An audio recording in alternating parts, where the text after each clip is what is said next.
What do you think of orbital elevators? Is it a necessary step? Yeah, no, the big challenge of getting stuff off the surface of the Earth is the gravity of the Earth. And there's a lot of ideas like that, maybe an elevator, mass launchers and things like that. I was actually asked when the new Star Wars movie came out to answer some questions for Wired.com. And what I told him was, if you wanted to build something in space, as a matter of fact, if you wanted to build a Death Star in space, you'd start from an asteroid. Because an asteroid has the basic building blocks, everything you need to go build something in space. So that's really the approach I would take. I wouldn't keep trying to launch things off the surface of a big planet. So do you think SpaceX will succeed sending humans before the NASA? And maybe I can ask the same question with China. Well, unfortunately, I don't know when we'll be able to send humans. I mean, we could send humans today. The problem is getting them back. and you might not start going to the surface. You could start by landing on Phobos, which is easier to get onto and out of. And then you could do robotic operations from Phobos without the time delay.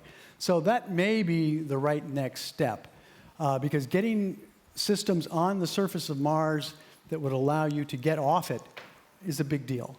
And the question also remains, how long will you be there? If you're there for only a few weeks, that's one thing. But if you might be there for a year, you've got to have delivered the infrastructure that would allow humans to live off the land. So I think we're a ways away from humans to Mars. But I think we will get there. So what's next after Mars? Mars isn't enough? No, Mars is, I mean, obviously we're doing a lot of great stuff in robotic. You know, we're finding exoplanets, we're finding, planets around other stars. We're finding a lot of them. And we keep looking for that little blue dot. And we're developing technologies that will allow us to image planets around other stars. So one of these days we'll find that. But getting anything to a new star system light years away, we're going to need warp drive or something like that, because sending humans beyond our solar system is way beyond capability. So how you perceive SpaceX project to Mars at NASA? Do you like competition? No, not competition at all. I mean, we are trying to get the commercial side of the space business, like SpaceX, like Boeing, Blue Origins. We want them to be successful, because that frees us up to do the next set of really hard things. But SpaceX has really been the most successful.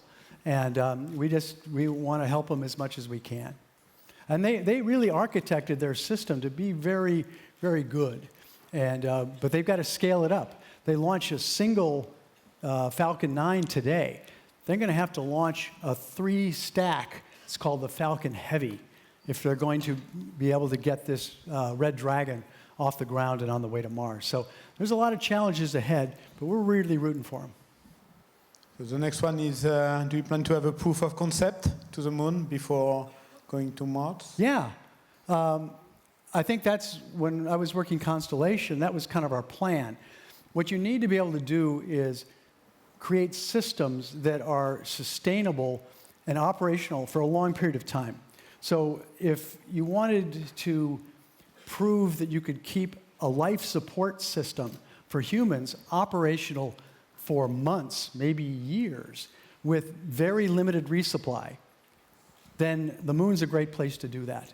Build yourself a habitat on the moon and put in place the systems that you need to prove that you can keep them operational. Because, at space stations, something breaks, we send something up. But if something breaks on the moon, it's a big deal. And something breaks on the way to Mars, you're in trouble.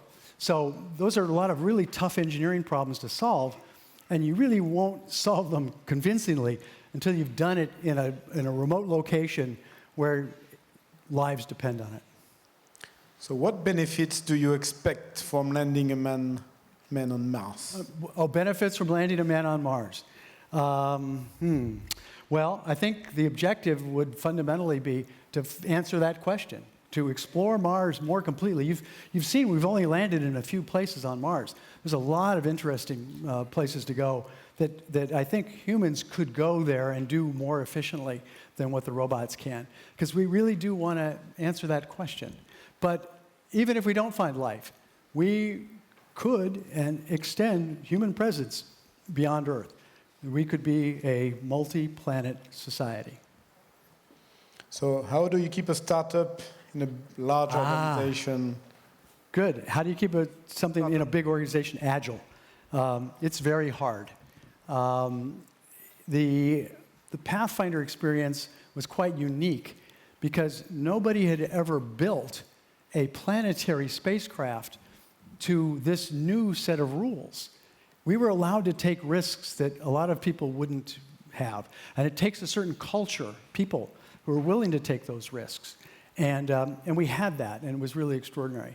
And we changed the culture. A lot of things got different after Pathfinder. But times changed. That risk posture changed. And so we ended up, the organization I'm in now, my asteroid redirect mission, it's a big project, and it's going to be operated by a lot of the same rules.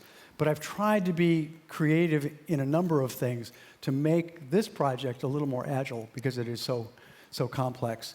So I think in order to do something agile in a big organization, you need support from leadership. You need the CEO to say, I'm willing to take this group of people and go off and do something differently and take that risk. Part of what made Pathfinder successful is we were kind of not on the radar screen.